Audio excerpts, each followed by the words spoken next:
नमस्कार, मैं चुनचुन कुमार। स्वागत है झारखंडी हिंदी न्यूज पर। चलिए जानते हैं आज की छोटी बड़ी सभी महत्वपूर्ण खबरों को।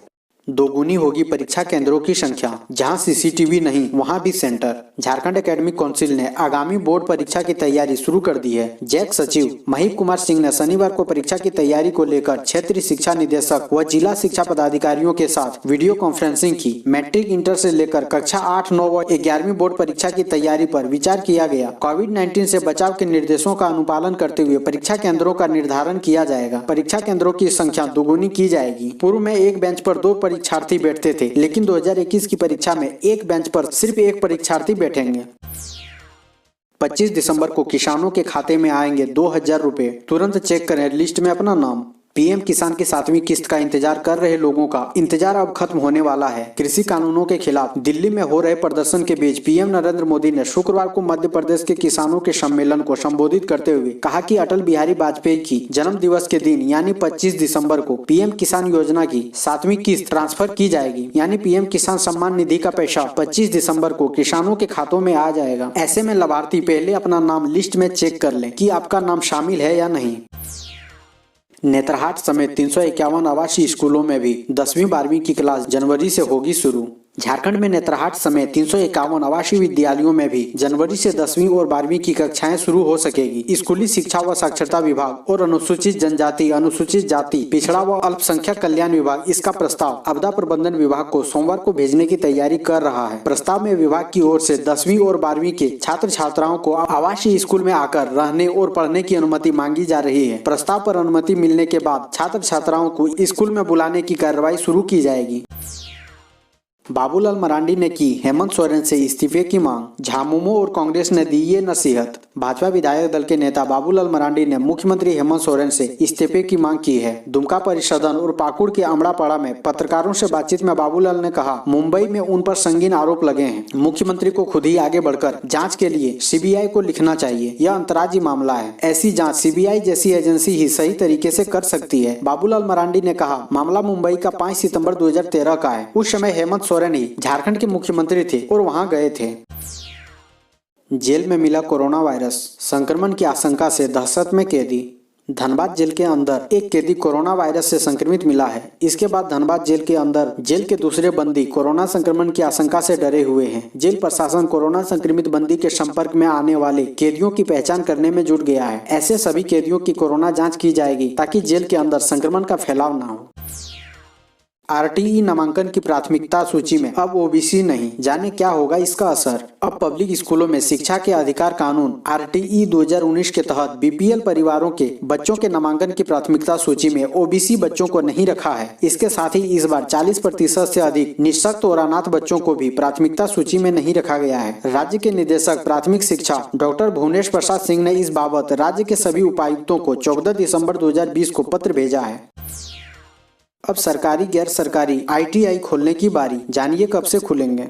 बोर्ड परीक्षा को लेकर कक्षा 10 तथा 12वीं के लिए स्कूलों को खोलने की अनुमति के बाद अब राज्य के सरकारी व गैर सरकारी औद्योगिक प्रशिक्षण संस्थानों को खोलने की तैयारी है। श्रम नियोजन एवं प्रशिक्षण विभाग ने इसकी अनुमति गृह कारा एवं आपदा प्रबंधन विभाग से मांगी है। विभाग ने अगले साल जनवरी फरवरी माह में औद्योगिक प्रशिक्षण संस्थानों में प्रस्तावित परीक्षा का हवाला देते हुए इसकी मांग की है।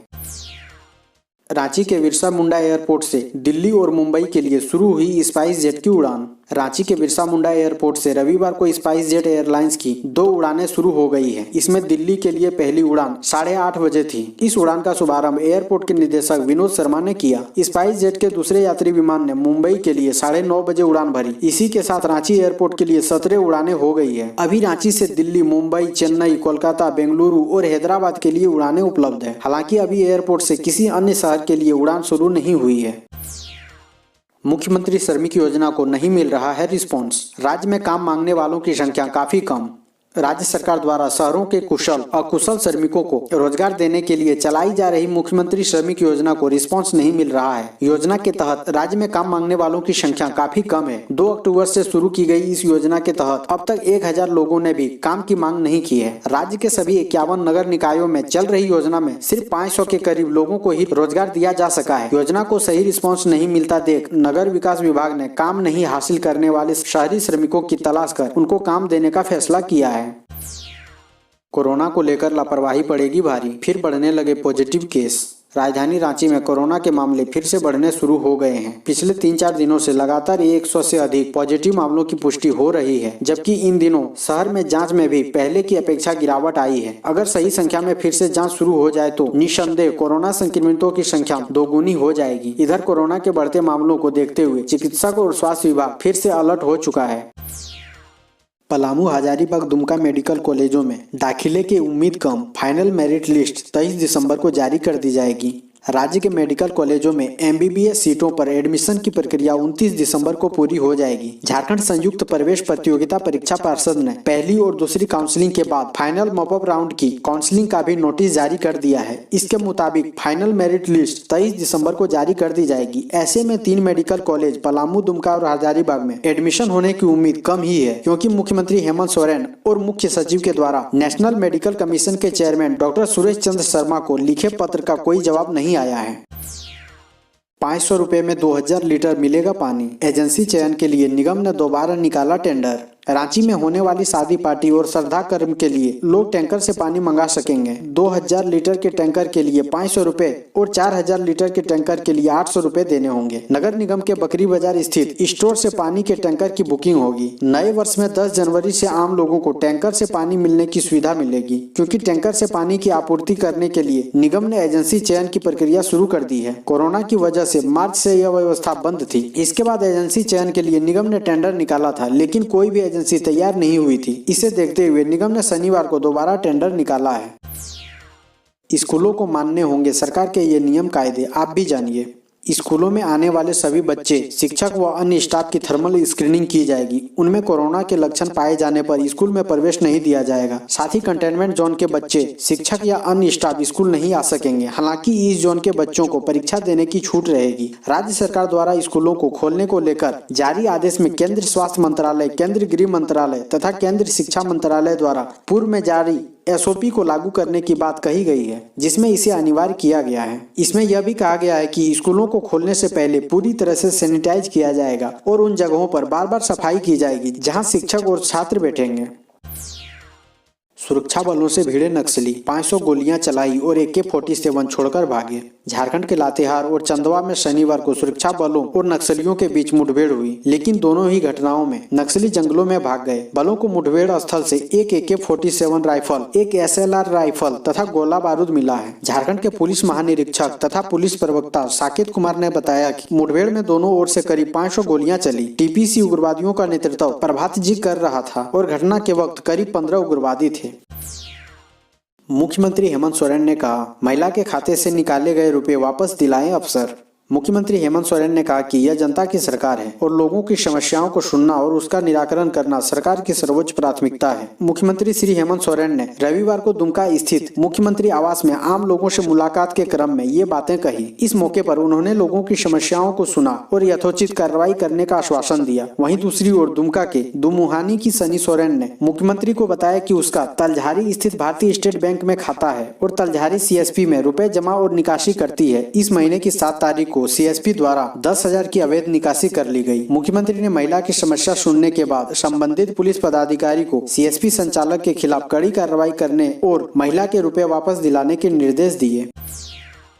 IIM रांची में शुरू होगा 5 साल का इंटीग्रेटेड MBA कोर्स। यह कोर्स शुरू करने वाला देश का दूसरा संस्थान। अब IIM रांची में 12वीं पास विद्यार्थियों को दाखिला मिल सकेगा। जल्द ही IIM Ranchi 5 year integrated MBA course शुरू करने जा रहा है। रांची पूरे देश का ऐसा दूसरा स्थान होगा जहां इसकी पढ़ाई शुरू होगी। अब तक इसकी सुविधा सिर्फ IIM इंदौर में है। 12वीं पास विद्यार्थी इस कोर्स में एडमिशन ले सकता है, यानी इससे फर्क नहीं पड़ता है कि आपने 12वीं में किस विषय से पढ़ाई की है।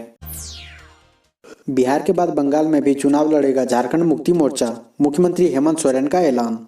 झारखंड के मुख्यमंत्री और झारखंड मुक्ति मोर्चा के कार्यकारी अध्यक्ष हेमंत सोरेन ने कहा कि पश्चिम बंगाल में झारखंड मुक्ति मोर्चा चुनाव लड़ता रहा है, इस बार भी लड़ेगा और इसमें संशय नहीं है। सीट और गठबंधन के सवाल पर श्री सोरेन ने कहा कि संगठन के नेता इसे देख रहे हैं, गठबंधन पर भी बात होगी। इससे पहले रविवार को पश्चिम बंगाल के वीरभूम जिले में स्थित तारापीठ मंदिर में सपरिवार पूजा अर्चना कर हेमंत सोरेन ने राज्यवासियों की खुशहाली की कामना की। कहा कि राज्य के विकास और राज्यवासियों की खुशहाली के लिए उन्होंने मां तारा से आशीर्वाद लिया। भोक्ता ने कहा, पलायन रोकने का रोड मैप तैयार कर रही सरकार। मुख्यमंत्री श्रमिक योजना के तहत मजदूरों को लाभ पहुंचाने के लिए रविवार को कोडरमा के कर्मा मैदान में कार्यक्रम का आयोजन किया गया। कार्यक्रम में मुख्य रूप से श्रम नियोजन एवं प्रशिक्षण कौशल विकास मंत्री सत्यानंद भोक्ता व कृषि एवं पशुपालन विभाग के मंत्री बादल पत्रलेख शामिल हुए। मंत्री भोक्ता ने कहा कि राज्य सरकार की पहली प्राथमिकता क्षेत्र के विकास के साथ ही लोगों को रोजी रोजगार उपलब्ध कराना है। गठबंधन की सरकार राज्य हित में कई कदम उठा रही है। इसी के तहत श्रमिकों को लाभ पहुँचाने के लिए मुख्यमंत्री श्रमिक योजना की शुरुआत की गई है। श्रमिक इस योजना का लाभ उठाएं। मंत्री ने कहा कि राज्य से पलायन रोकने को लेकर सरकार रोड मैप तैयार कर रही है। कोरोना के कारण मजदूरों के उत्थान कार्य में बाधा पहुंची है, लेकिन सरकार अब मजदूरों के हितों की रक्षा के लिए समान काम का समान वेतन देने की ओर अग्रसर है। सेवा विस्तार को कैबिनेट से पास कराने की मांग। रांची विश्वविद्यालय के सीनेट सदस्य डॉक्टर आरपी गोप ने विश्वविद्यालय के सिंडिकेट से पारित शिक्षकों और कर्मचारियों को सेवानिवृत्त की आयु में 2 वर्ष का अवधि विस्तार देने के प्रस्ताव को कैबिनेट से पास कराने की मांग की है। उन्होंने कहा कि विश्वविद्यालय का पूरा कामकाज अनुबंध शिक्षकों के भरोसे है, वहीं नियमित शिक्षक सेवानिवृत्त होते जा रहे हैं। ऐसे में पीजी विभागों की पढ़ाई प्रभावित हो रही है। उन्होंने कहा कि इस संकट को देखते हुए विद्यालय के प्रस्ताव को कैबिनेट से पास कराया जाना चाहिए।